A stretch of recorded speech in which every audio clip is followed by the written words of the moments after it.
Muito bem, estamos em mais um episódio do podcast Exegese e Exposição. Exegese on demand para você.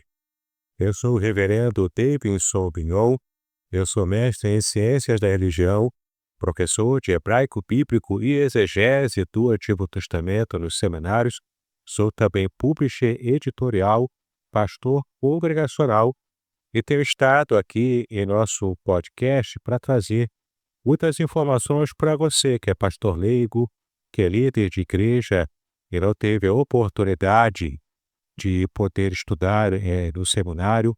Aqui você pode ter muito conteúdo de qualidade para o seu ministério. E hoje, o nosso episódio ele é muito especial. Ele tem o título, como você viu na thumbnail, uma conversa sobre línguas bíblicas e teologia com o reverendo Rafael Ribeiro, também conhecido como o reverendo Rafael Moré. Ele foi o meu professor de hebraico no seminário e tem sido um grande amigo também, um grande incentivador nos estudos da língua. Vamos conhecer então o pastor Rafael Ribeiro. Tudo bem, pastor?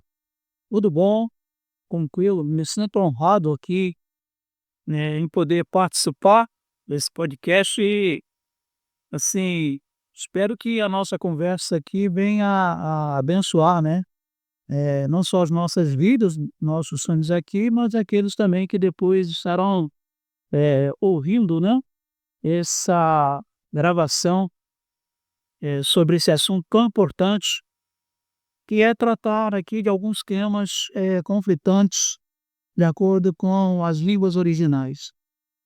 Isso, inclusive a gramática que o pastor Rafael esteve produzindo e escrevendo ao longo de muitos anos, ela é usada por mim até hoje, inclusive para dar as aulas de hebraico nos seminários. Aliás, eu gostaria até de fazer algumas perguntas iniciais ao pastor, perguntas mais pessoais. Pastor Rafael, como se deu o seu chamado para o ministério pastoral? Bom, a minha vocação ministerial se deu muito cedo. Eu me converti em 1974, tinha 18 anos de idade e logo senti o chamado para o ministério, mas o peso da responsabilidade fez com que eu só atendesse, a vocação uns 4 anos depois, quando ingressei no seminário, fiz o bacharel em teologia e ao longo, de uns 3 anos de experiência, pré-pastoral, nós nos preparamos e fomos, ordenados ao santo ministério da palavra de Deus, e eu tinha 30 anos quando eu fui ordenado, e já são 39 anos de ministério ordenado, e graças a Deus, pastoreando diversas igrejas. Nos últimos 18 anos aqui em Filadélfia, Nova Cidade, igreja presbiteriana, onde Deus tem me dado a graça de poder, pregar a palavra de Deus e exercer meu ministério pastoral. E durante esse mesmo tempo temos, atuado nos seminários, ensinando, hebraico, exegese, hermenêutica. Atualmente também estou lecionando grego, por uma necessidade do seminário, Batista Gonçalense do Alcântara. Estamos ali ensinando também grego. Graças a Deus já conseguimos agora formar uma turma muito bem preparada, inclusive instrumentando tanto o grego quanto o hebraico. Perfeito. E diga-me uma coisa, em qual momento do seu chamado, depois do seu chamado, você encontrou essa paixão pelas línguas bíblicas? Logo que entrei no seminário, eu me apaixonei principalmente pelo hebraico, mas também pelo grego. Tanto que tenho pleno domínio dos 2 idiomas, tanto a leitura, interpretação, morfologia e tudo que é preciso, para você instrumentar os idiomas bíblicos. Isso aí, né? Uma grande bênção, né? Quem pode estudar as línguas bíblicas, tanto a língua hebraica quanto o grego, né? Isso sempre dá um upgrade nos estudos bíblicos, até nas pregações expositivas aqui, né? Muito bem, então estamos preparados aqui para começarmos o nosso primeiro bloco, quando vamos falar sobre a importância do estudo do hebraico ancião. Muito bem, pastor Rafael, podemos começar então a falar sobre a importância do estudo do hebraico ancião. O que é o hebraico ancião, como a gente consegue fazer esse estudo e qual a importância de estarmos então compreendendo o hebraico antigo? A gente ouve por aí umas pérolas. Uma delas é que o hebraico não evoluiu desde a sua criação. Na verdade, isso não faz sentido, porque a gente percebe que a própria criação do hebraico já é uma evolução, porque o hebraico ele evoluiu a partir do aramaico. Os fenícios, quando criaram o alfabeto hebraico, eles tomaram por base o aramaico. É um povo selita, de língua aramaica, e que simplificou o idioma aramaico criando o hebraico. Não só o alfabeto, mas criando o próprio idioma hebraico, que passou a ser conhecido como idioma hebraico porque o mais importante tratado escrito na língua é a Torá judaica e todo o Tanakh, todo o texto do Antigo Testamento. Nós vemos então que o hebraico ele passou por uma evolução. O primeiro hebraico é o hebraico pictográfico, se constituía de pictogramas, chamado também de hebraico ancião. Depois tem o paleo-hebreu, que é a primeira forma alfabética do hebraico. Depois do paleo-hebreu surge o médio-hebreu, que é uma pequena evolução do paleo-hebreu. O hebraico tardio, a forma que antecedeu o hebraico quadrático. No quadrático, o hebraico chamado hebraico do segundo tempo, porque esse hebraico ele surge justamente quando Esdras e os seus companheiros, né, começam a fazer a transposição de todo o texto do Antigo Testamento para uma forma hebraica mais acessível. O hebraico quadrático ainda é um hebraico não alfabético, mas esse hebraico é o hebraico do qual foi feita a redação final de todo o Antigo Testamento. Esse hebraico é chamado de hebraico moderno, porém não é tão moderno assim, não é? Ele surgiu após o exílio babilônico. Sim, teve influência babilônica e influência grega, né? Essa transposição do pictograma para as demais formas do hebraico, até chegar o hebraico quadrático, sofreu várias influências, porque os judeus eles são afetos a assimilar culturas, né, circundantes. E o grande problema na interpretação do texto hebraico do Antigo Testamento é justamente essa influência da mentalidade abstrata grega na tradução do texto hebraico para o vernáculo. Porque nós somos um povo de mentalidade ocidental, mentalidade grega, porém o hebraico é um idioma de mentalidade oriental, concreta, né? Enquanto que a nossa mentalidade é abstrata. Então, na tradução, sofreu-se aí alguns probleminhas aí. E ainda tem o hebraico novo, que é o Ivri Hadash, né, falado hoje em Israel. Nós fizemos um curso desse hebraico aí na Universidade Hebraica de Tel Aviv, onde aprendemos um pouco sobre o hebraico antigo, mas também sobre o hebraico novo. Então, para que você possa conhecer de fato o hebraico, você precisa conhecer os pictogramas.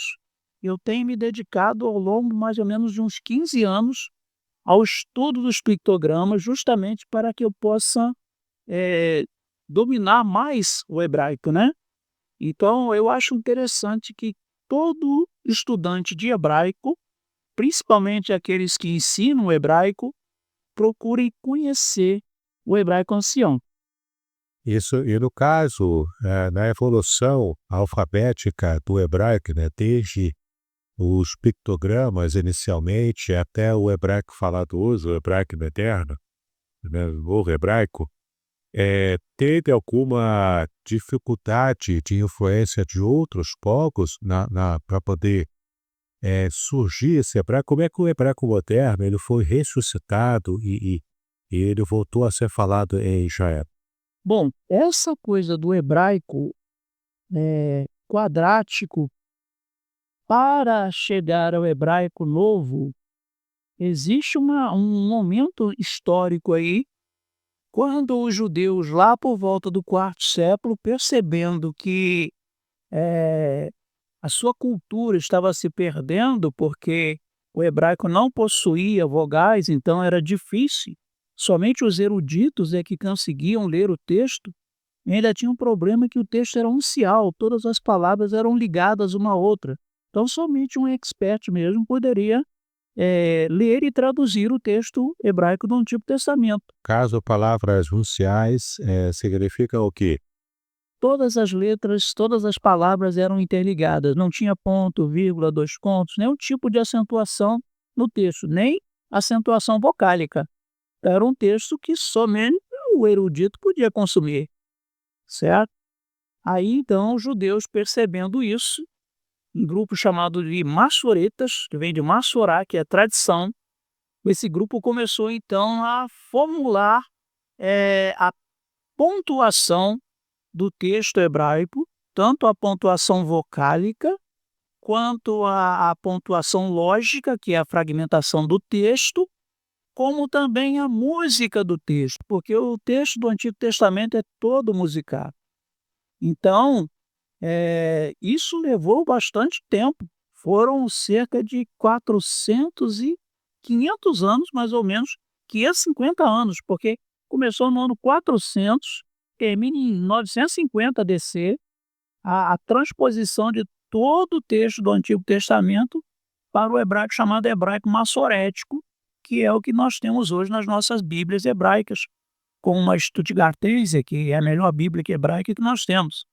Então, foi um trabalho cansativo, que sucederam vários escribas ao longo de séculos até chegar ao texto hebraico que nós temos hoje. Aí por aí você vai perceber que, ao mesmo tempo, várias traduções da Bíblia vão começar a surgir. Tem a Vulgata de São Jerônimo, né? Já houve lá atrás a Septuaginta, que é a tradução grega, e tudo isso vai influenciar no entendimento do idioma com uma visão abstrata, ao invés da visão concreta hebraica. Isso. Então, daí a gente pode perceber a importância desse estudo para aquele que é o pregador. Porque, por exemplo, um pregador que pretende fazer pregações expositivas com um pouco mais de profundidade na exegese, ele também precisa conhecer o hebraico ancião, no caso que a gente está estudando aqui, porque isso de alguma forma vai influenciar na sua pregação expositiva, não é isso ou não? Com certeza, né? Qualquer conhecimento a mais que você tenha das línguas originais vão auxiliar bastante o pregador, né? Porque o que nós vemos hoje, uma pobreza muito grande no púlpito, por quê?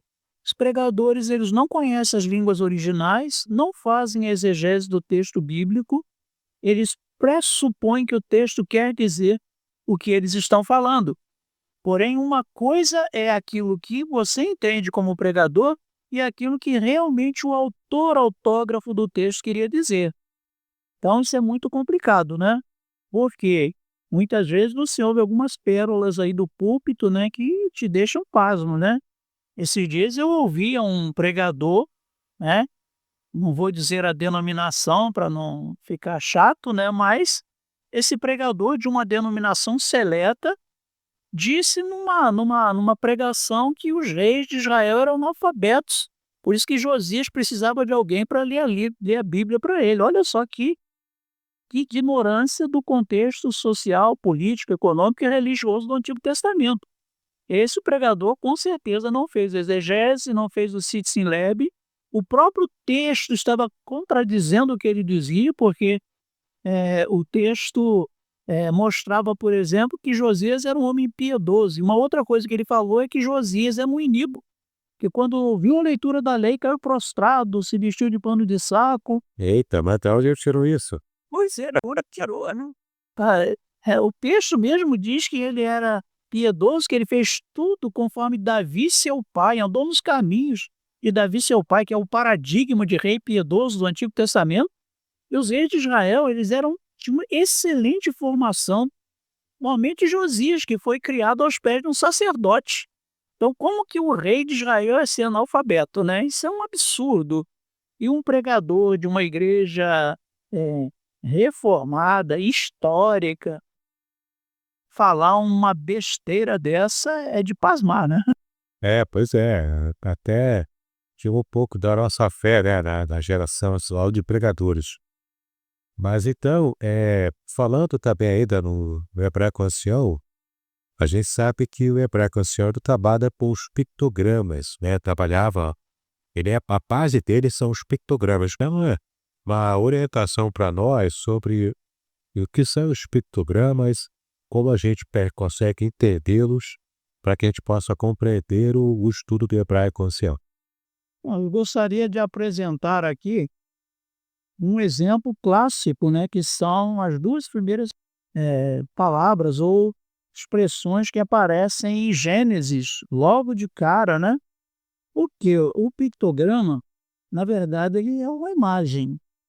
E uma imagem fala mais do que palavras. Então, um pictograma, ele pode ter diversos significados.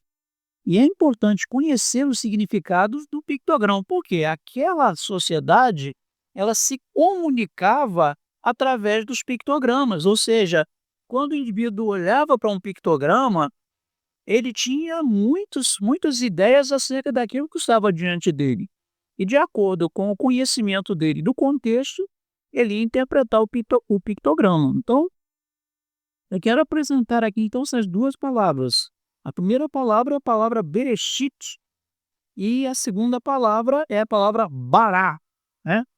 Bereshit, na verdade, não é uma palavra, é um termo, porque existe uma preposição antes da palavra Reshit. Então, uma preposição, imagem de substantivo, significa princípio, começo, né? Indicando o início de uma era. E parar com o verbo criar em hebraico. No hebraico ancião, a palavra Bereshit, ela se constitui de seguintes pictogramas. O Bet, que é o pictograma da tenda, casa, pode significar família, lar, proteção, segurança. E esse pictograma, ele é o primeiro pictograma da palavra bem, em hebraico ancião. E bem é filho, ou seja, apontando para a segunda pessoa da Trindade. Então aí nós temos, no início já da Bíblia, o filho aparecendo. Bem, logo a seguir nós temos o pictograma Resh. Resh significa cabeça. Aqui é cabeça de homem. Tem o formato da cabeça de um homem. E significa homem, marido, pai, chefe, provedor, guerreiro. Primeira letra da palavra ruach, que significa espírito, apontando para a terceira pessoa da Trindade. Ou seja, nós temos aí filho, espírito. A terceira letra da palavra é o Aleph. O Aleph é a cabeça de boi e significa divindade.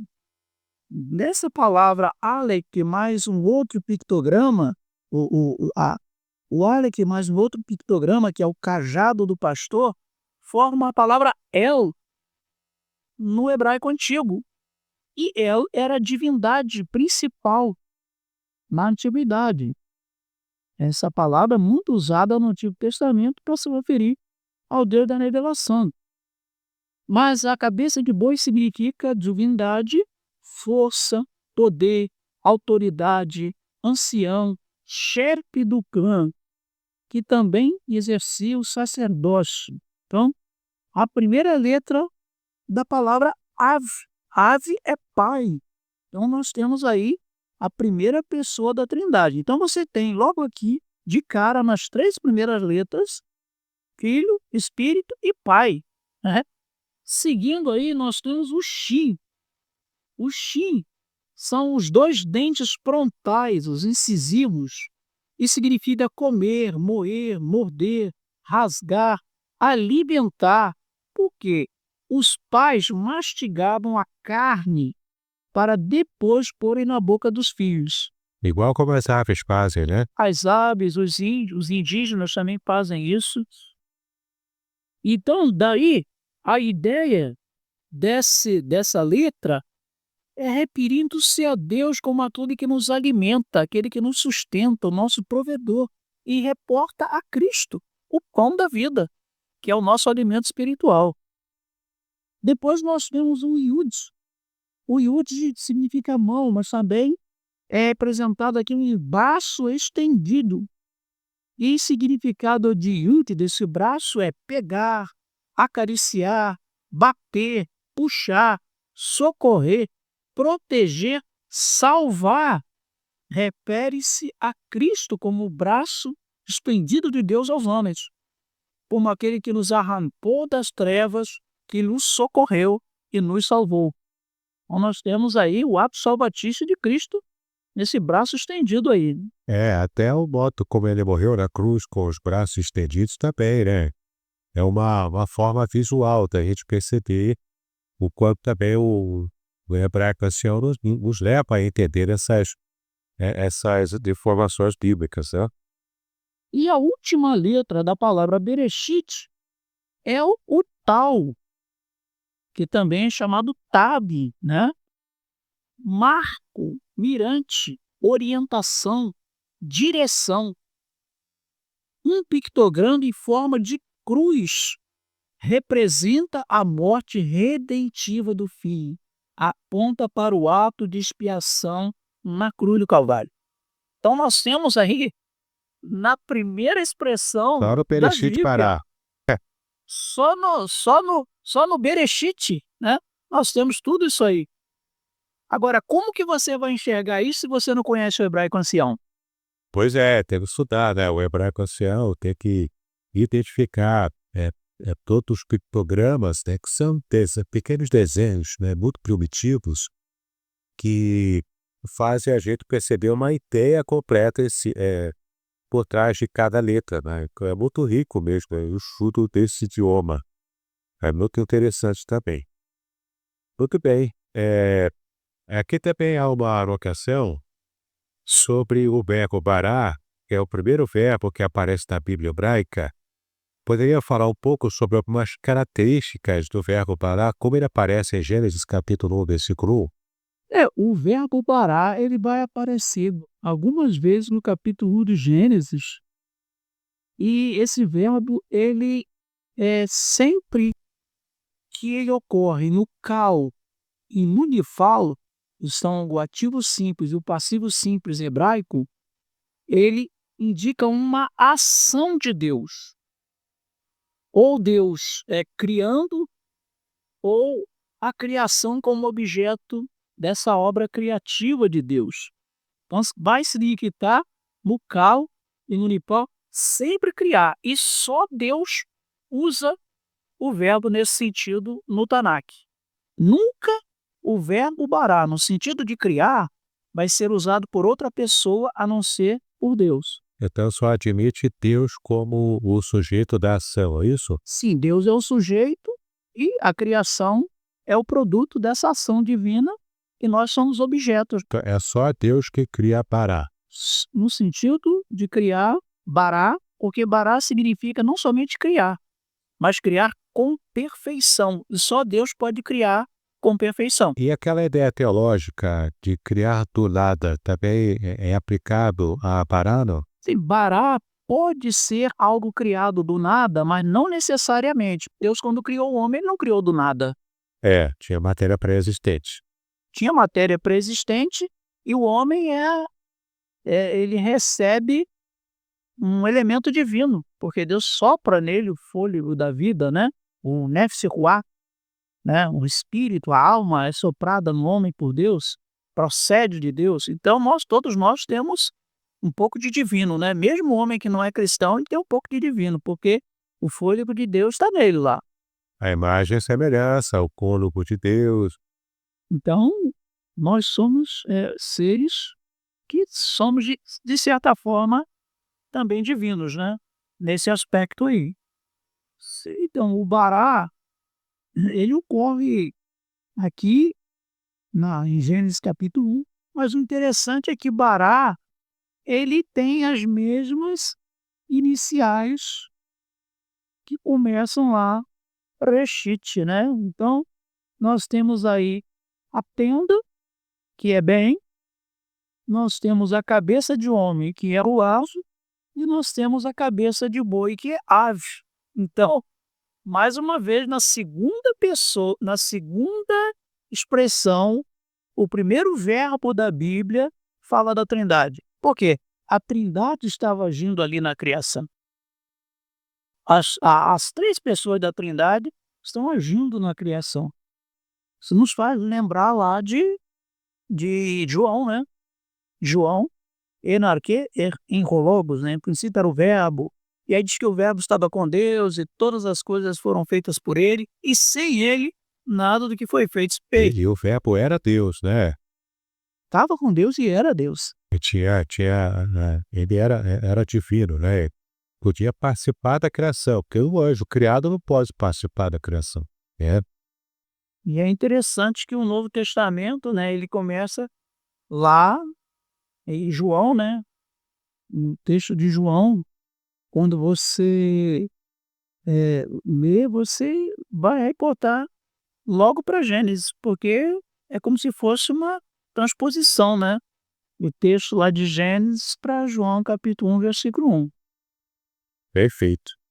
Você com certeza percebeu, você que está nos ouvindo aqui, acho que você está gostando, como eu tenho aprendido muito com o nosso querido reverendo Rafael, mas eu tenho certeza que você está aprendendo muitos detalhes e o quanto é importante você ter um estudo um pouco mais aprofundado, porque inclusive, em lugar comum que se fala sobre a Trindade e o Antigo Testamento, é que o Antigo Testamento não fala nada sobre a Trindade, ou o outro extremo também dizem de que o Antigo Testamento já revela sobre Elohim, então revelaria já a Trindade em mim.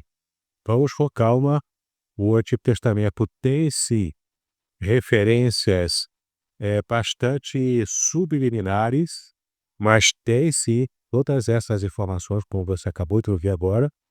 Só que a doutrina da Trindade, ela foi sendo organizada ao longo da história da igreja, mas é o Novo Testamento que dá elementos mais claros sobre tudo que a gente precisa para poder compor, na época patrística, a doutrina da Trindade. Não é isso, pastor Rafael? Sim, a doutrina da Trindade, ela começa a ser construída a partir dos pais apostólicos, que são aqueles pais que sucederam os apóstolos, e essa doutrina ela só vai se concretizar mesmo lá para o quarto século, né? Quinto século da era cristã. Então, inclusive, a própria palavra Trindade não é uma palavra que ocorra na Bíblia.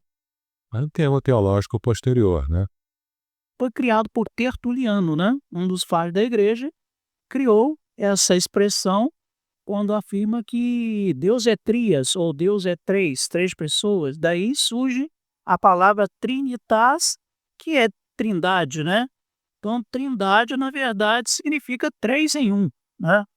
E esse é o nosso Deus. E a gente vê, então, que a doutrina da Trindade ela está presente, sim, no Antigo Testamento, porém, é no Novo Testamento que ela vai se tornar mais objetiva, né? Nós vamos ter mais a presença aí do conceito, né? E de um Deus que se manifesta em três pessoas. Inclusive, lá no batismo de Jesus, né? Quando Jesus é batizado, ouve-se a voz do Pai, não é isso? E o Espírito desce sobre o Filho, E aí o Filho é revestido com o Espírito Santo, né. Então, ao mesmo tempo que o Pai está falando lá: "Esse é o meu Filho amado em quem me comprazo", o Espírito vem sobre Cristo e Cristo é a segunda pessoa da Trindade. Então nós temos aí, na bênção apostólica também, nós temos os apóstolos sempre, eh, vão terminar, às vezes, principalmente Paulo, né, falando, abençoando a igreja em nome do Pai, do Filho e do Espírito Santo. Então, no Novo Testamento nós temos a presença mais incisiva do Espírito e do Filho. No Antigo Testamento, o Filho aparece lá, nas teofanias, né, e o Espírito Santo é laconicamente citado, né. Nós temos uma citação em Joel, temos uma citação no Salmo, 51, por Davi, né. E assim, esparsamente, a palavra aparece, às vezes, Espírito, não aparece Espírito Santo, mas a gente entende que Espírito ali é o Espírito de Deus, como aqui em Gênesis 1, no capítulo 1, diz que o Espírito de Deus pairava sobre a face das águas. Então ali há uma ação do Espírito Santo, esse ato criativo de Deus. Isso aí. Então, você que gosta desse assunto, eu recomendo você a conhecer o meu curso, A Trindade Revelada na Bíblia Hebraica. Você pode adquiri-lo e conhecer todos os detalhes do que a gente está conversando aqui sobre como inclusive o hebraico ancião revela, logo nas primeiras palavras da Bíblia, a Trindade ali de um modo bastante oculto, mas está ali, né? É só você aprender e conseguir enxergar o que a Bíblia revela. Bom, nós vamos dar uma pequena pausa, um pequeno intervalo, e espero que você esteja gostando do nosso episódio aqui agora, e fique conosco, porque após a nossa pausa, no próximo bloco, vamos tratar aqui de Isaías capítulo 6 e a transcendência teológica. Será que há algum tipo de novidade que o reverendo Rafael vai fazer para nós aqui sobre esse texto? Fique conosco e até daqui a pouco.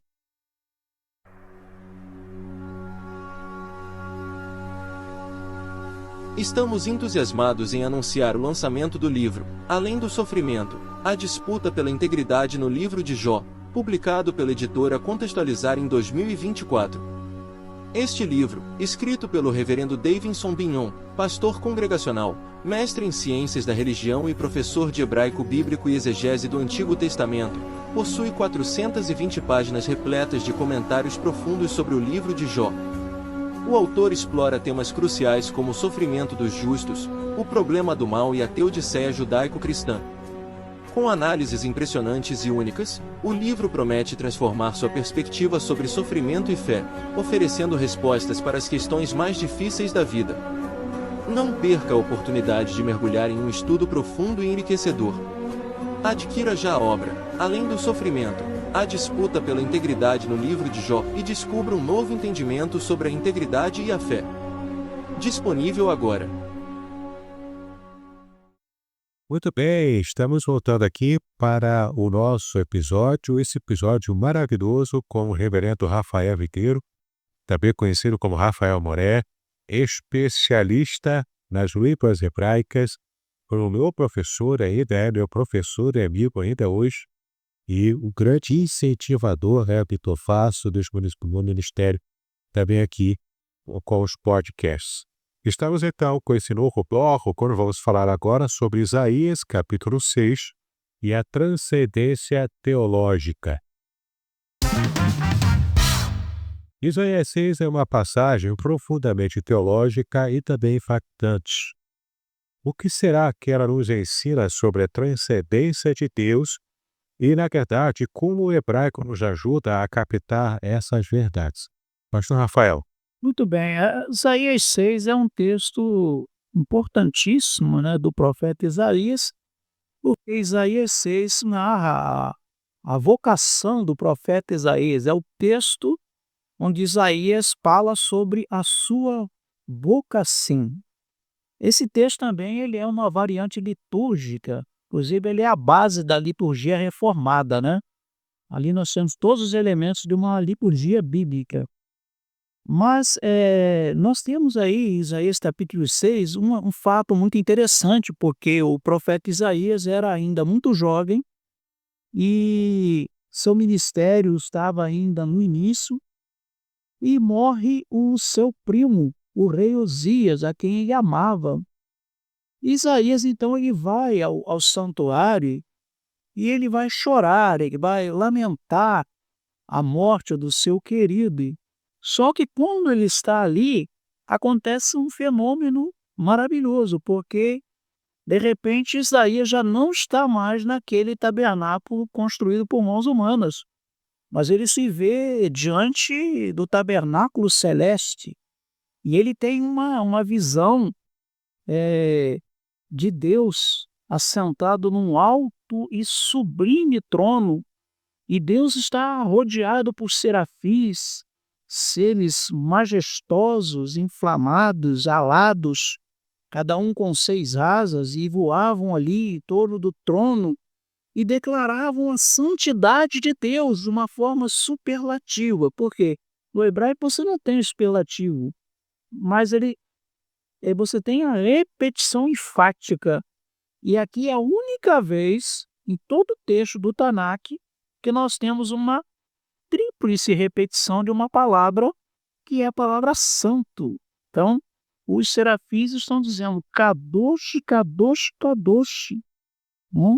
Santo, santo, santo. E é uma forma que nós poderíamos traduzir superlativamente como santíssimo. Alguns veem aqui também a questão da trindade, né? Que seria Santo Pai, Santo Filho, Santo Espírito. Eu acredito que nesse caso aqui seria um pouco de forçação, né? Porém, esse texto revela a doutrina da Trindade, porque quando Deus fala com o profeta, e ele fala assim: a quem enviaremos e quem irá por nós? Usando a primeira pessoa do plural, então aqui é a Trindade que está falando.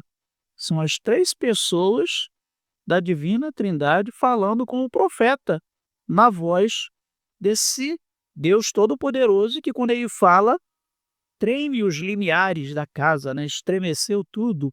A voz daquele que clamava, o que falava, o que bradava. Então Isaías ele tem uma visão da santidade de Deus.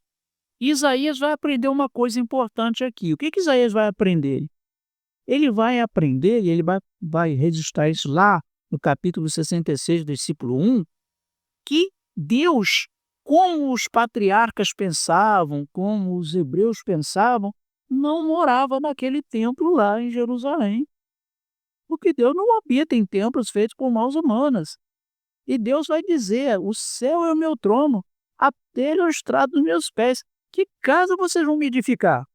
Então Isaías vai aprender que Deus é um ser muito mais sublime, muito mais elevado, um ser transcendente, que não está assentado num trono aqui na terra, que não está habitando num templo que os homens construíram, embora simbolicamente a presença de Deus esteja ali, porque a presença de Deus está em todo lugar, mas Deus não mora ali. A habitação de Deus é o céu. Então, essa é a transcendência que a gente encontra aqui em Isaías, que vai tocar toda a teologia isaiana. Tanto que ele vai passar a chamar Deus pelo epíteto, ou uma frase que se repete constantemente em Isaías, Kadosh Israel. O santo Hakadosh Israel, o santo de Israel. Então, Deus para Isaías, ele não é só aquele Deus meio quase que palpável, né? Que caminhava com os patriarcas, que na mentalidade dos judeus morou com eles lá no deserto 40 anos naquela tenda e que agora estava morando no templo de Jerusalém. Não, Deus é o ser transcendente, alto, sublime, elevado, assentado num trono, na majestade das alturas, né? Que não pode ser tocado pelos homens, nem plenamente conhecido pelos homens. Aí está a transcendência, né? Da teologia isaiana. E Nós podemos dizer que, assim como Romanos é o grande texto teológico do Novo Testamento, podemos dizer que Isaías é o teólogo do Antigo Testamento. Inclusive, Isaías formou escola, né? A gente sabe que a escola isaiana, ela perdurou durante séculos. A influência dele foi muito poderosa. E também houve a escola dos profetas, também criada por Eliseu, Elias, não é isso? Na verdade, as escolas de profetas, elas começam lá já com Samuel. Samuel é o primeiro a inaugurar a escola de A escola profetas. de profetas. Depois, com Elias, tem continuidade. E Isaías, então, chega ao ápice. Com Eliseu, e Isaías é o ápice, né? Das escolas de profetas. A gente percebe, por exemplo, que Jeremias era isaiano, que Ezequiel era isaiano, entendeu? A gente percebe a influência de Isaías nesses textos aí, inclusive usando, né, a tautologia Kadosh Israel. Esse aí, inclusive, Isaías é o considerado o supra-sumo dos profetas, não é à toa. Esse foi o profeta que mais enxergou o Messias que ainda viria, né? No caso, o Senhor Jesus. É o texto mais messiânico entre os profetas, né? Talvez o texto mais messiânico do Antigo Testamento é Isaías. Por isso que Isaías ele é considerado o evangelho antes do evangelho, porque ninguém cita mais o Messias que Isaías de maneira tão clara, né? Tanto no sentido do segundo advento do Messias ou o reino messiânico, como ele fala, né? Aí a gente tem o texto clássico de Isaías 53, onde parece que Isaías estava ali diante da cruz. Parece que ele assistiu à crucificação.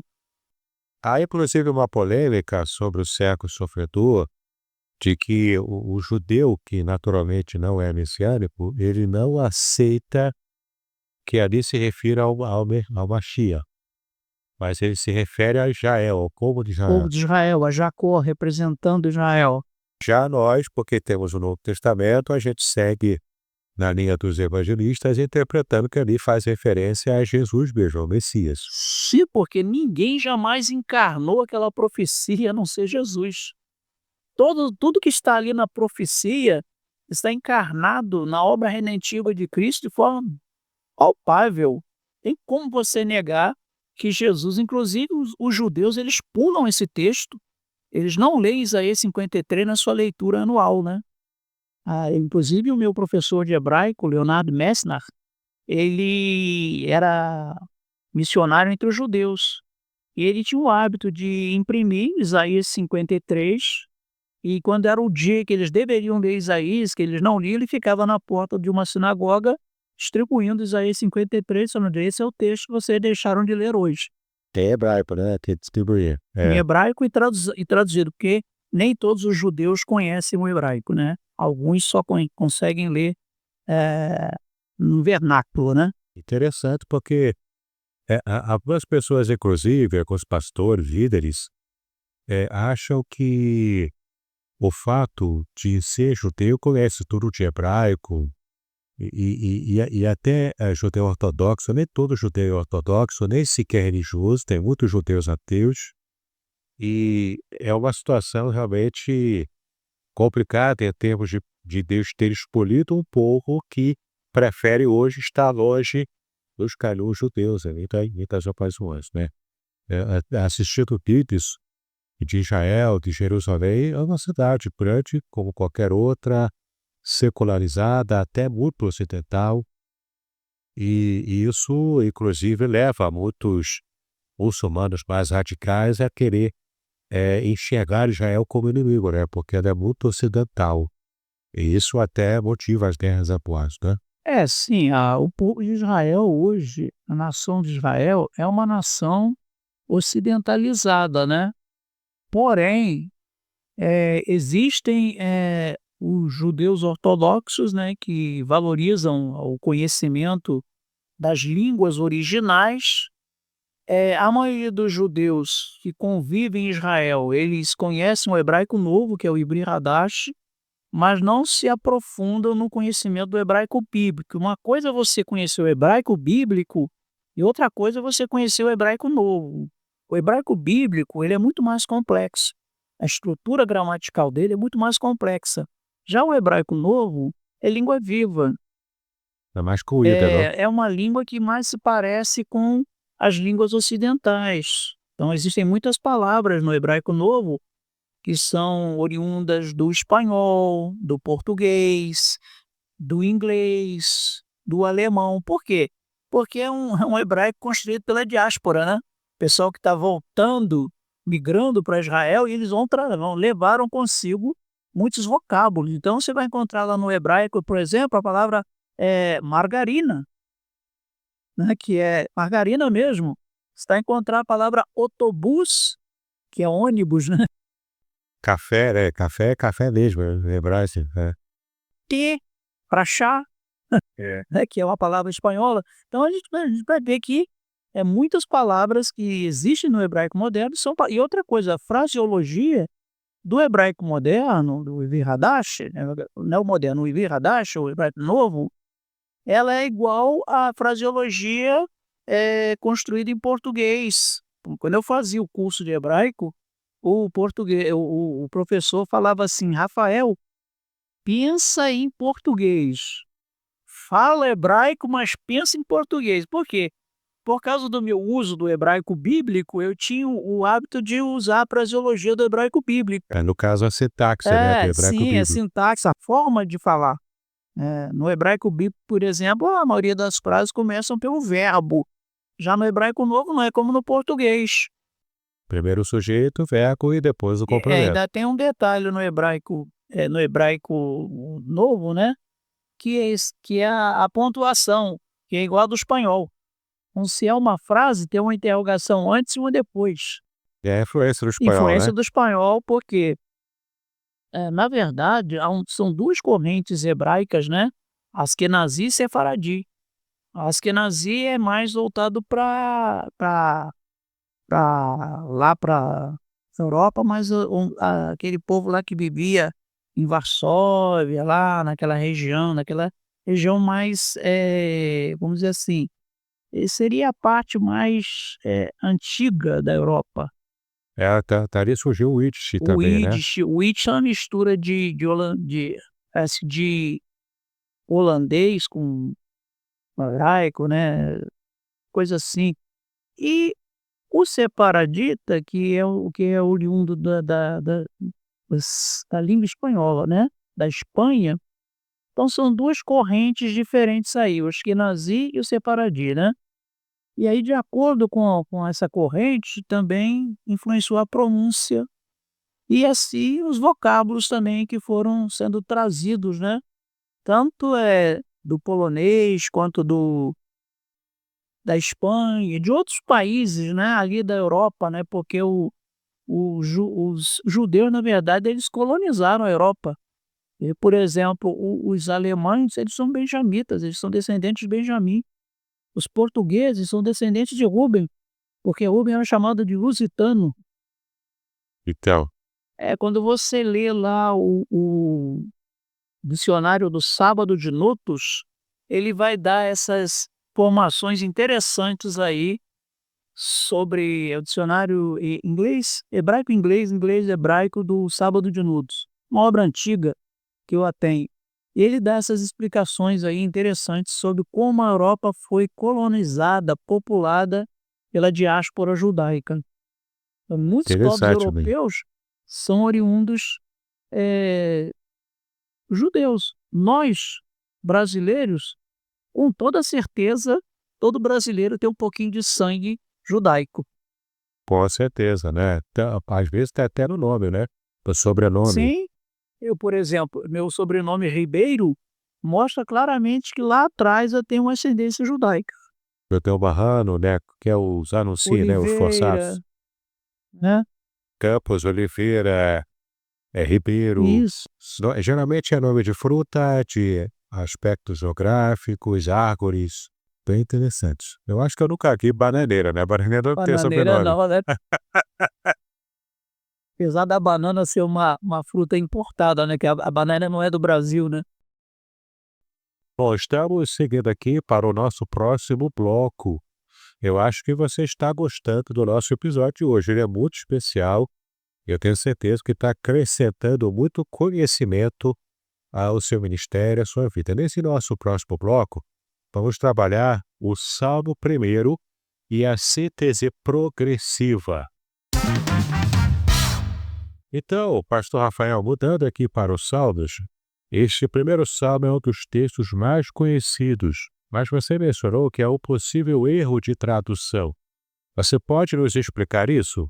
Sim, o grande problema dos tradutores que fazem as nossas versões, e isso é recorrente, é que o tradutor, muitas vezes, ele ignora certos aspectos do idioma hebraico. Um deles que eu sempre cito para meus alunos é ignorar completamente a regência do verbo consecutivo, que é um espírito do hebraico que rege o verbo numa sentença. O verbo consecutivo, se o verbo está no tempo passado, ele vai ser traduzido no presente. Se ele está no presente, ele vai ser traduzido no passado. Ele inverte, né, a polaridade O passado temporal. é traduzido no futuro e o futuro é traduzido no passado, porque ele inverte o significado do verbo. Alguns até chamavam esse verbo de verbo conversivo. Então, por exemplo, tem uma coisa interessante que é o chamado perfeito profético. Quando o profeta vai falar de uma coisa que vai acontecer lá no futuro, ele usa o verbo no tempo passado com a regência do verbo consecutivo.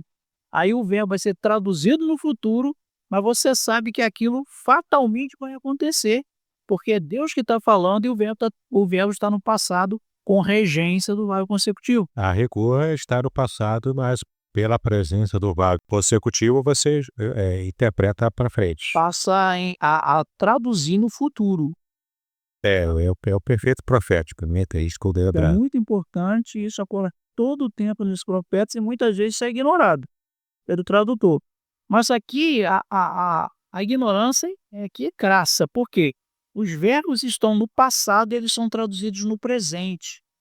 Então o verbo ralar, amar e yashav, que são andar, parar, deter-se e assentar-se ou habitar, morar.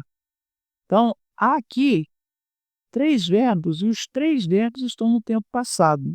Porém, os verbos são traduzidos no tempo presente nas nossas Bíblias. Então está assim, bem-aventurado o homem que não anda. Não é o homem que anda. É bem-aventurado o homem que não andou. Entendeu? E não o homem que não anda. O homem que não andou. Por que a importância de você traduzir o verbo no tempo passado?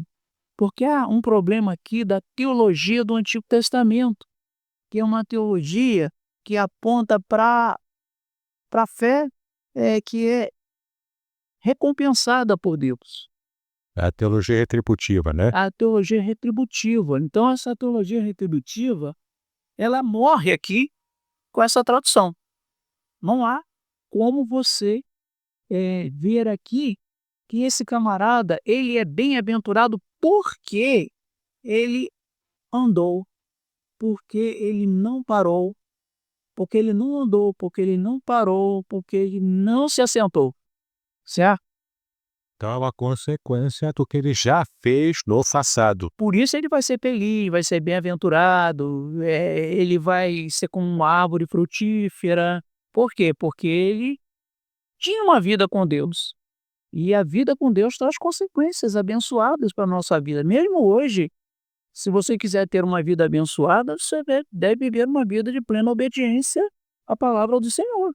O crente que é obediente, ele vai ser abençoado. Agora, se ele é desobediente, ele vai sofrer as consequências da sua desobediência.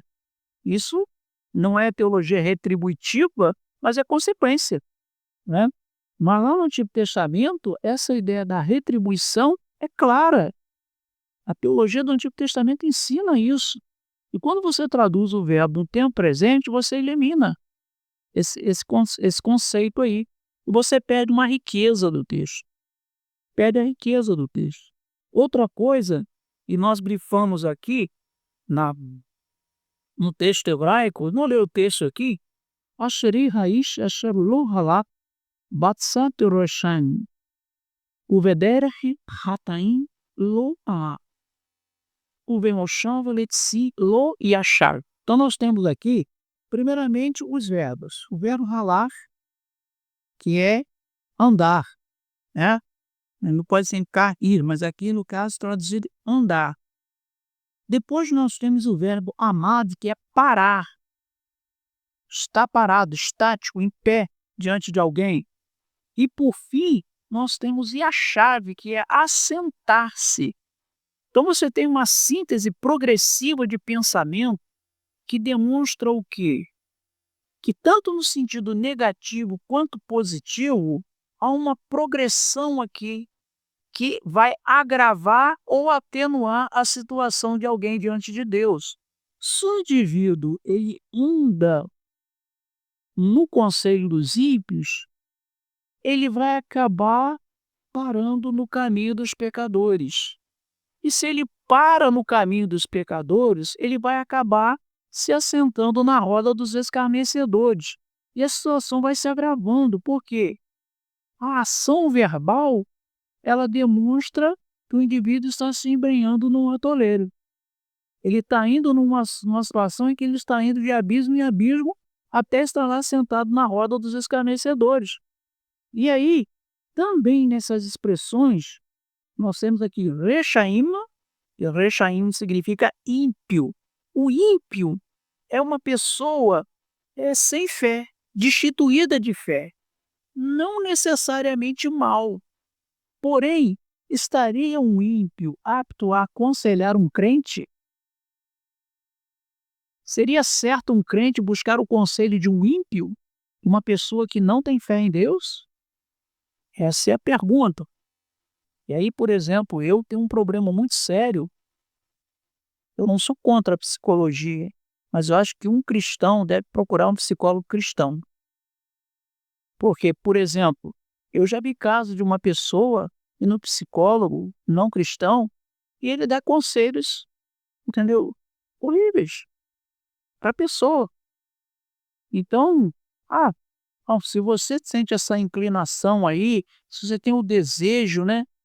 Vai, faz o que você quer, né? Corre atrás do seu desejo, seja feliz. Né? Só que esse ser feliz aí pode levar o camarada para um lugar bem infeliz, né? Que é o inferno, né? A Bíblia, inclusive, tem até aquele provérbio bíblico, né, que um abismo chama outro abismo. Então, essa é a mentalidade bíblica. Que quanto mais você se adensa na escuridão, mais piora a sua situação, mais escuro fica. Você está mais embrenhado no atoleiro, né, também. Vai até ficar como o Davi lá, né? Que vai falar no Salmo 40, né? Ele estava num poço de perdição, num atoleiro. Para ele chegar lá é porque ele teve uma progressão. Ele foi dando lugar ao pecado na vida dele até ficar naquela situação, né? E se não fosse a intervenção divina, a gente tinha saído daquele buraco, não. Só a graça de Deus para poder nos livrar, né, de uma situação dessa. Então, eu falei aqui sobre o ímpio, né? O ímpio é um indivíduo que não necessariamente é uma pessoa iníqua, mas é uma pessoa que não tem fé em Deus, impio, sem fé. Depois nós temos a palavra rataim. Rataim é pecadores. Aí nós temos uma implicação mais clara. Essa palavra no Novo Testamento ela é traduzida por hamartia, que é pecar no grego. Então, rataim é mais ou menos o termo, né, similar à hamartia do grego mesmo. Então, é uma pessoa que vive no pecado. Inclusive, essa palavra ela tem em daguesh na letra média da palavra. E quando esse daguesh ocorre, ele indica intensidade. O ratá, o pecador, é aquele indivíduo que anda intensamente no pecado. Ele não tem temor de Deus. Ele não liga para a palavra de Deus. Ele sabe que Deus existe, ele até acredita que Deus existe. Ele pode até acreditar que a Bíblia é a palavra de Deus, mas ele não tem temor de Deus. Ele vive, consequentemente, no pecado, né? Ele está vivendo uma vida de pecado. Então, aí a situação se agrava. Porque se o camarada aceitou o conselho do ímpio, agora ele está parado no caminho do pecador, dos pecadores. A situação dele piorou, agravou-se, certo? E aí, a terceira coisa aqui é letsim.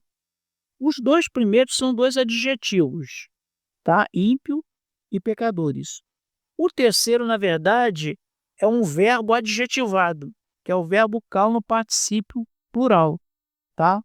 Então, esse verbo, ele está adjetivado aqui, então ele é traduzido como escarnecedores. O escarnecedor é o pior tipo de pecador, porque o escarnecedor, ele é pior do que o ímpio. O escarnecedor, ele às vezes até acredita que Deus existe, mas não faz caso disso. Ele sabe que a Bíblia é a palavra de Deus, mas ele não faz caso disso, ele zomba de Deus. Ele escarnece de Deus. Ele fala contra as Escrituras. Então, o escarnecedor é o pior tipo de pecador. É o camarada, sabe, que não está nem aí. Ele vive a sua vida da maneira que ele bem entende. Ele zomba de tudo que é santo, de tudo que é puro, de tudo que é justo, de tudo que é bom. Para ele, por exemplo, ser honesto é ser um mané, é ser um otário, entendeu? Então, veja bem, o camarada agora ele está sentado na roda dos escarnecedores. Então, por que é bem-aventurado quem não faz esse percurso aí? Porque ele vai deixar de cair em contradição na sua vida espiritual. Ele vai deixar de cair na desgraça espiritual ou moral.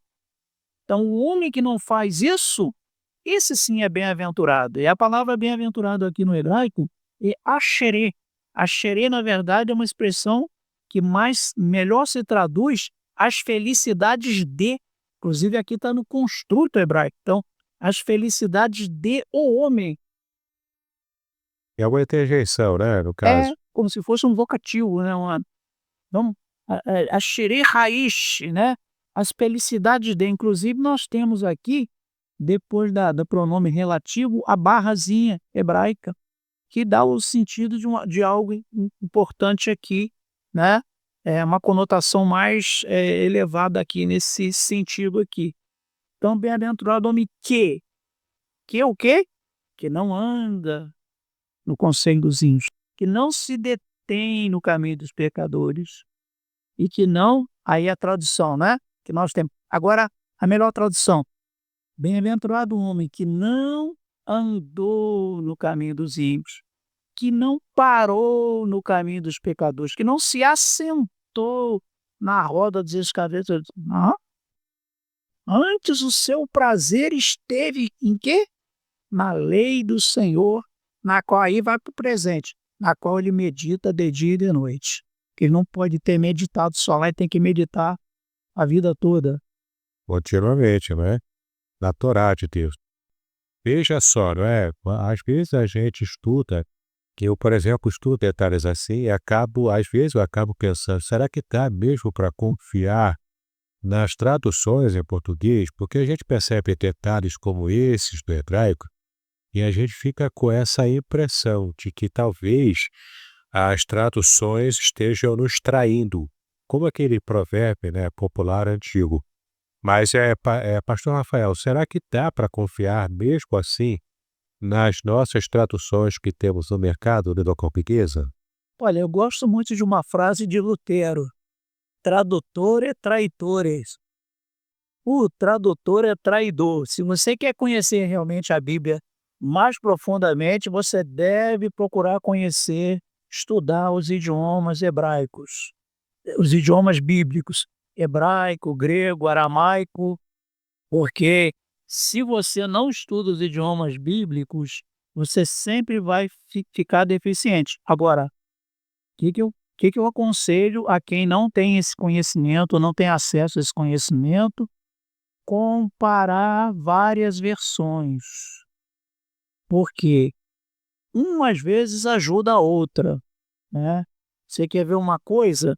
Quem não conhece o texto grego do Antigo Testamento também perde em interpretar o texto hebraico, porque alguns erros que foram cometidos pelos maçoretas foram corrigidos lá pelo quadrático, lá pela pela versão, a última versão do Antigo Testamento lá em Esdras, os Septuagintas, eles corrigem alguns erros que foram cometidos lá atrás. Transposição de palavras erradas, união de palavras. Eu tenho um trabalho sobre isso onde eu mostro que um escriba bem intencionado, ele podia cometer cerca de 30 erros, e o mal intencionado muito mais. Então, muitas vezes, o escriba cometia erro bem intencionado. Erros Ele involuntários, né? errava por distração, né? Às vezes por cansaço, mas o mal intencionado, ele era pior, porque ele mexia no texto, né? Por isso que até quando você estuda o Antigo Testamento, você tem que comparar versões até do hebraico. Eu já encontrei, por exemplo, diferença de hebraico para hebraico, de texto hebraico para texto hebraico. Então é bom a gente ter até mais de um texto hebraico para comparar quem conhece o hebraico, né? É lógico, olhando lá também os pictogramas, mas se você não conhece o texto hebraico, compare versões. E se você conhece um outro idioma, você possa ler a Bíblia, leia em outro idioma. Por exemplo, a Bíblia King James, em inglês, a versão mais antiga, ela é excelente, muito próxima. Ele é de equivalência formal. Sim, tanto do Antigo Testamento quanto do Novo Testamento. A versão espanhola de Cassiodoro de Reina e Valera é excelente. Então, existem boas traduções em línguas ocidentais que podem nos ajudar. Agora, em português, nós temos duas versões que são as clássicas e mais usadas aí, que é a ARC, né, que é a Almeida Revista e Corrigida, que geralmente é usada mais pelos pentecostais e batistas, né? E nós temos a Almeida Revista Atualizada, que é mais usada por igrejas reformadas, principalmente igreja presbiteriana. Quase que totalmente os presbiterianos optam pela Revista Atualizada, Nós congregacionais também usamos muito a atualizada. porque é uma versão boa. Mas olha só, essas duas versões devem ser comparadas, porque, por exemplo, no Antigo Testamento, o texto da ARC é melhor. E no Novo Testamento, a revista atualizada é melhor. Aí um aluno perguntou para mim, o que eu faço? Eu falei, você compra 2 Bíblias, rasga no meio e cola. Faz uma Bíblia e 2. Faz uma Bíblia Não Frankenstein, precisa né? isso, né? Você faz o seguinte, compra o maior número de versões que você puder. Por exemplo, uma versão interessante para você ler a Bíblia de Jerusalém, É católica. mas é uma Bíblia muito boa. Inclusive, quando você chega nos textos poéticos, tanto nos Salmos como nos Profetas, tem uma métrica ali, né, observando a poesia hebraica. Na própria diagramação, Sim, da você consegue diagramação, perceber você ali. percebe que há uma fragmentação do texto, ela dá uns espaços, né, e mostrando ali a métrica. Mas assim, compare versões, leia bons comentários bíblicos. Se você lê bons comentários bíblicos, comentários exegéticos, mesmo que você não conheça grego e hebraico, sempre tem a transliteração da palavra lá. Aí eu recomendo aí você ler do comentário lá do reverendo Davidson, lá de Jó. Ali o Davidson, ele vai te dando ali, ó. Isso aí vai abrindo o teu olho para você ver, enxergar mais alguma coisa. Pois é, sempre é importante, né, a gente ter esses recursos, né, atualmente para podermos chegar a informações importantes na nossa exegese. Eu tenho certeza que você está gostando muito, porque é um episódio muito especial, por isso ele é um pouco mais longo do que o normal, mas olha, vale a pena você seguir conosco até o final do episódio de hoje. Nós vamos dar mais uma pausa agora e logo depois nós voltamos no próximo bloco comentando o texto de Isaías capítulo 7, versículo 14 e a polêmica do Emanuel. Então fique conosco e daqui a pouco nós voltamos. Podcast Exegese e Exposição. Exegese on demand para você.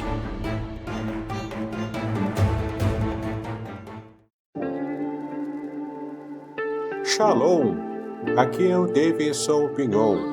Eu ajudo pastores e líderes cristãos a fazer estudos bíblicos na igreja sem ter problemas com interpretações bíblicas erradas.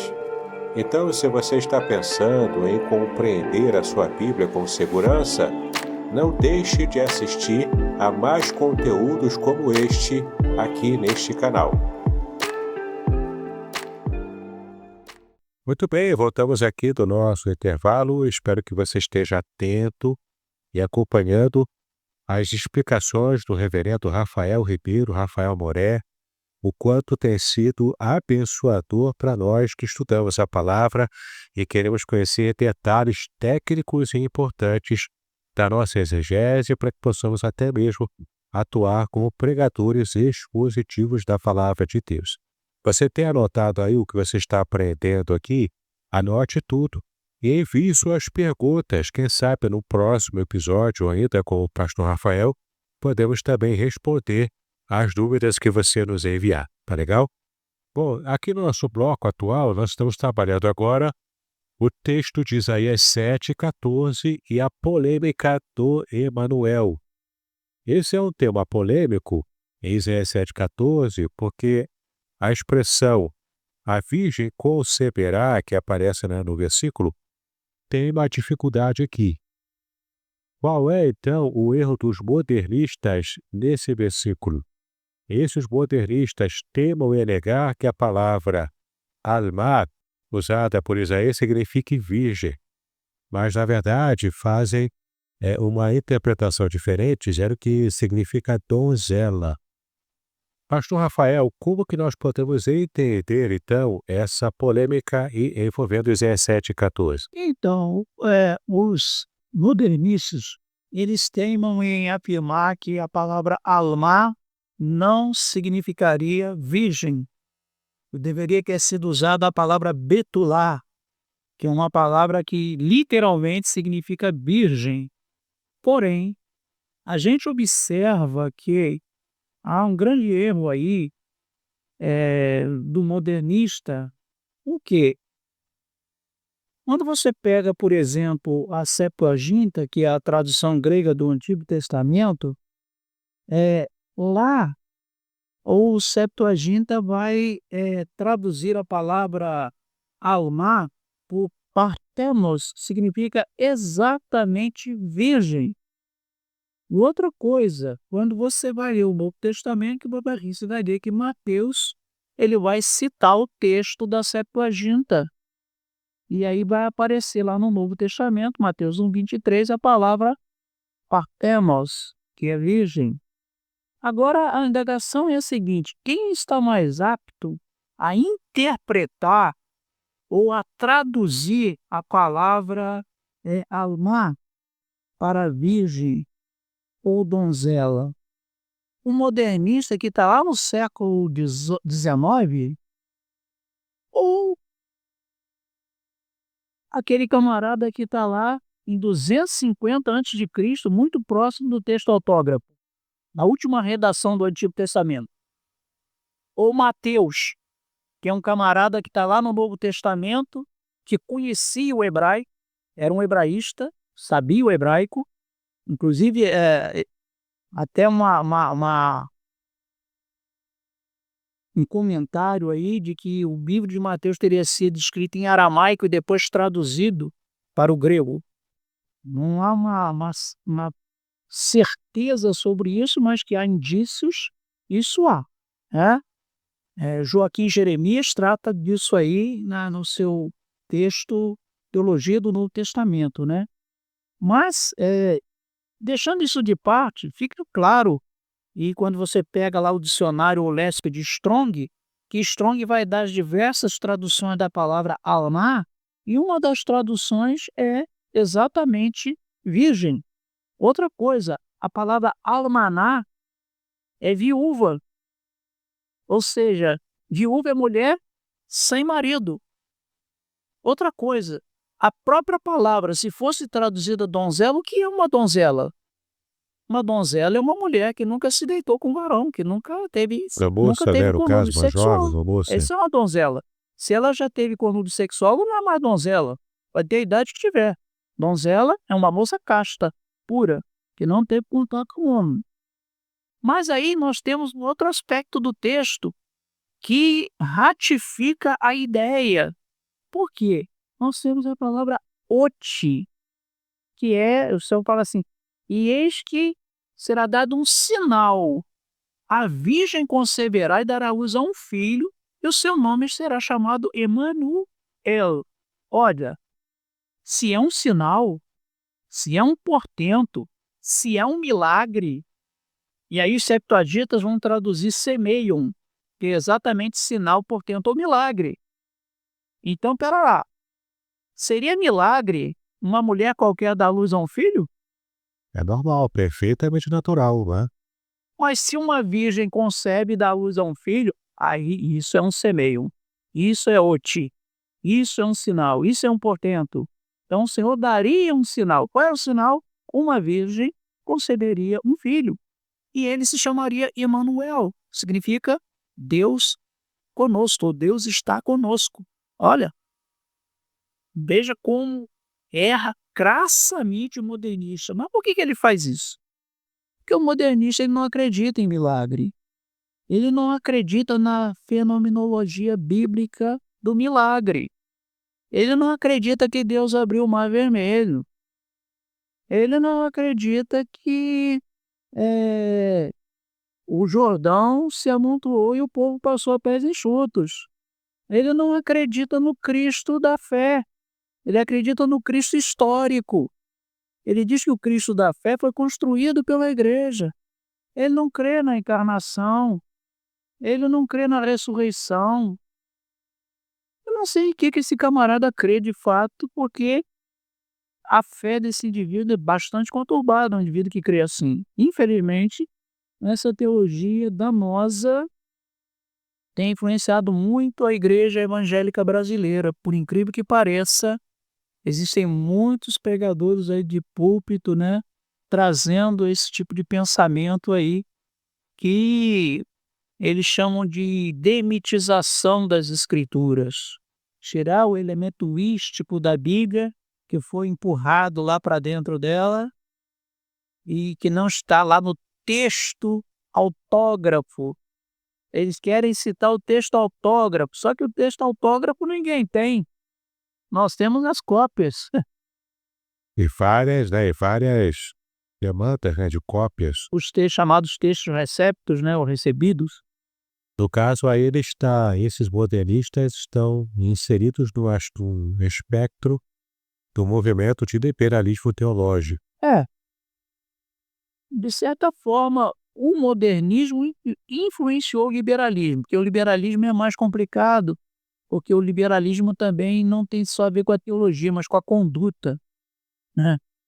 Pessoa viver de qualquer maneira, não, eu sou salvo, eu sou crente, mas eu não preciso viver uma vida certinha, esse negócio de santidade, isso aí não é para mim.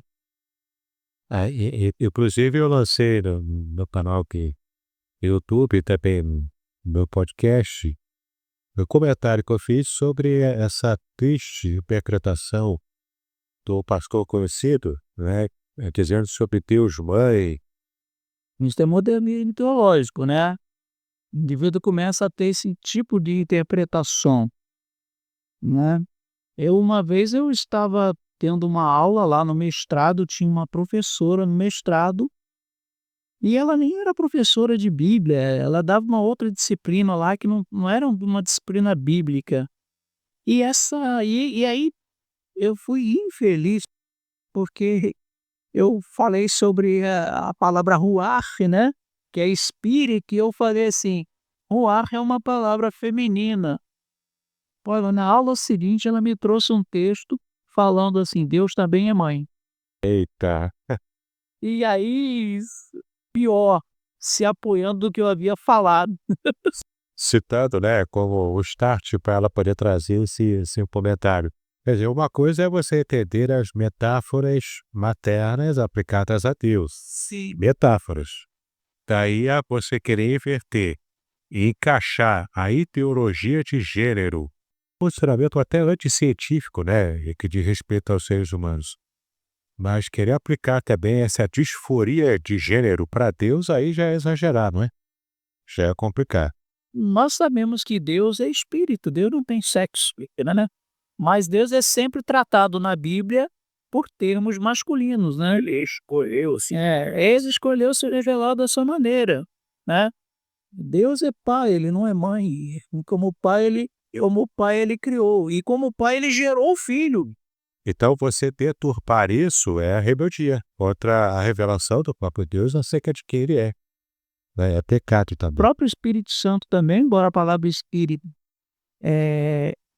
tenha de ser uma palavra feminina, mas não significa que o Espírito Santo é feminino, porque o Espírito Santo é espírito, ele não tem sexo, né? O único ser aí da Trindade que a gente pode dizer que ele é masculino é Jesus, porque ele encarnou-se, se fez homem e ele foi trasladado, subiu aos céus como homem. Quando você chegar lá no céu, você vai ver um homem sentado no trono e é Jesus de Nazaré. Isso. Com as mãos ainda, né? Com os furos. É assim, porque isso aí é o testemunho da nossa redenção, né? Uma vez a pessoa perguntou para mim se quando você ressuscitar, se você vai ressuscitar com as cicatrizes. Eu falei, não, você não vai ressuscitar com cicatriz nenhuma, você não vai ressuscitar velho. Você imagina, a pessoa é perneta, ressuscita perneta?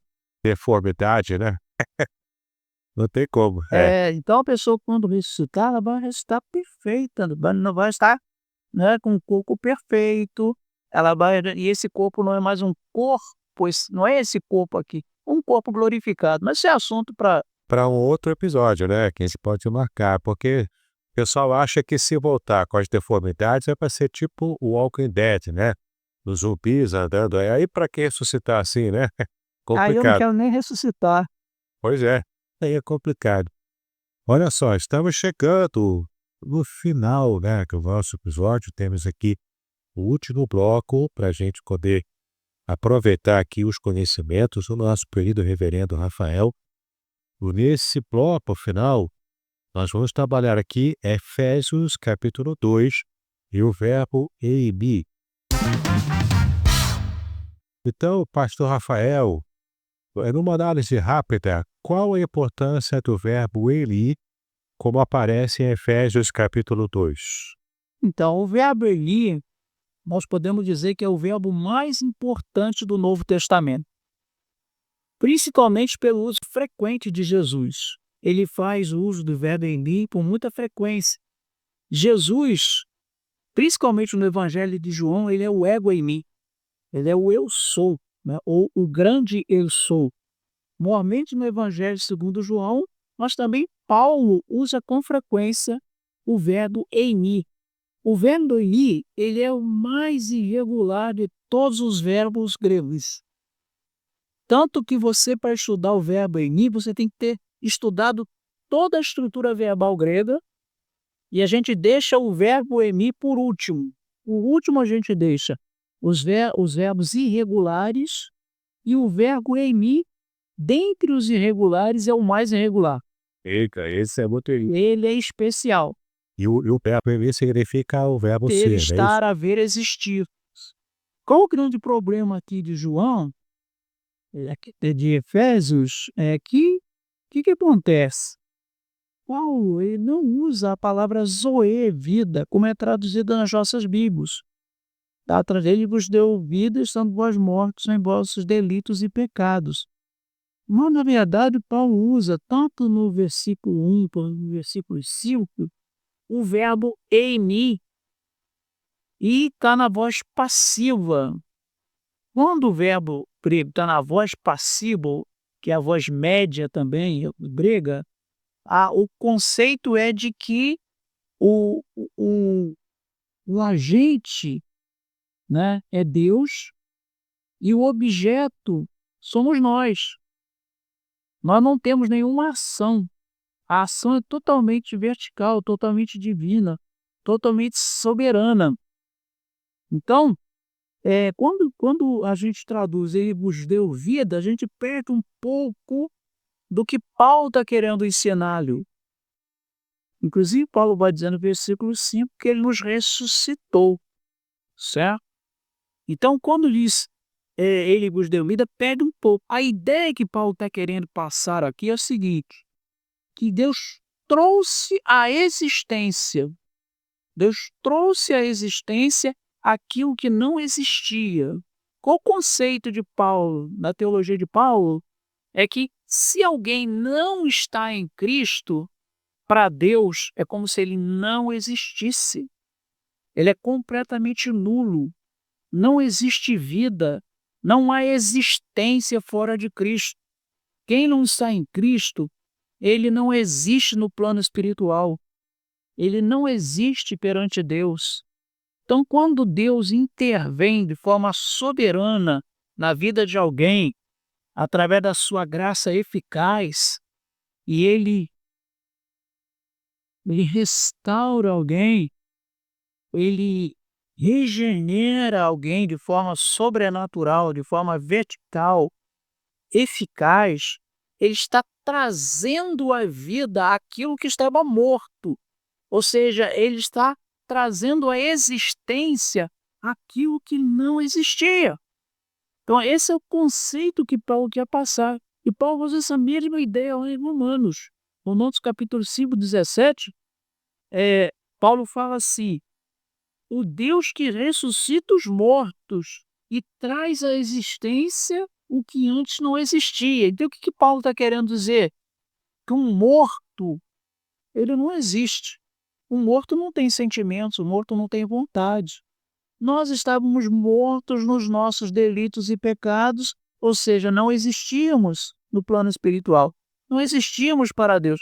Mas Deus ele nos trouxe à existência, nos ressuscitando dos mortos em Cristo Jesus. Então, a ideia que Paulo quer colocar é essa. Então, a melhor tradução seria: ele vos trouxe à existência, estando vós mortos em vossos delitos e pecados. Entende? Então, essa nossa tradução, ela parece ser boa, mas não é boa, porque ela não diz tudo aquilo que Deus fez e não nos coloca no lugar que nós realmente estávamos. Entende? Então, para mim, a importância do verbo eimi aí, nesse texto. Muito bem, estamos então encerrando o nosso episódio de hoje. Eu tenho certeza que você tem aproveitado muito, porque é muito conhecimento, né? Eu já de antemão agradeço ao reverendo Rafael, né, por participar do nosso episódio, trazer tanto conhecimento nessa conversa enriquecedora e por partilhar todo esse expertise nas línguas bíblicas, na teologia também, no modo como tem abençoado o nosso ministério também. Pastor Rafael, pode dar as suas considerações finais e também apresentar os seus livros, as suas obras. Pastor Rafael também é editor de livros, pode dar os seus contatos, enfim, falar sobre as suas obras, o que o irmão desejar. Bom, eu fico muito feliz em ter podido contribuir aí, um pouco, né? Levando um pouco de conhecimento aos nossos ouvintes aí. E o que eu rogo a Deus é que você se sinta incentivado através de uma apresentação como essa a estudar mais as escrituras, quem sabe fazer um curso de hebraico, de grego, ingressar num seminário, fazer um curso de teologia, né? E há bons seminários aqui na nossa região. Eu quanto às nossas obras, né? Nós temos aí 14 obras publicadas, estamos agora prestes a publicar outra aí com o nosso irmão Davidson, né, pastor Davidson. Estamos trabalhando numa obra aí, fazendo a tradução de um texto arcaico, falando sobre as catacumbas de Roma, né, sobre como viviam os crentes lá, no período lá, bem próximo, né, do Novo Testamento, já ali, na Idade Média, em Roma, onde o cristão era perseguido e se embrenhava lá naquelas catacumbas. Nós estamos trabalhando Eu estou fazendo a tradução, o Davidson vai fazer a ilustração do livro, vai dar aquela diagramação preciosa, Dá uma caprichada, né? e vai ser uma obra que certamente vai abençoar a sua vida. É uma obra, na verdade, baseada em fatos verídicos, é o testemunho de um ex-soldado romano que se converte ao cristianismo, e é ele que é o narrador, né, de toda essa obra aí, e eu creio que vai abençoar muito a sua vida. Você vai conhecer um pouco do testemunho daqueles cristãos que eram dilacerados por feras, estraçalhados por gladiadores na arena, e faziam isso cantando hinos de louvor a Deus e confessando a sua fé. Nós temos aí a nossa gramática da língua hebraica, que o Davidson já citou.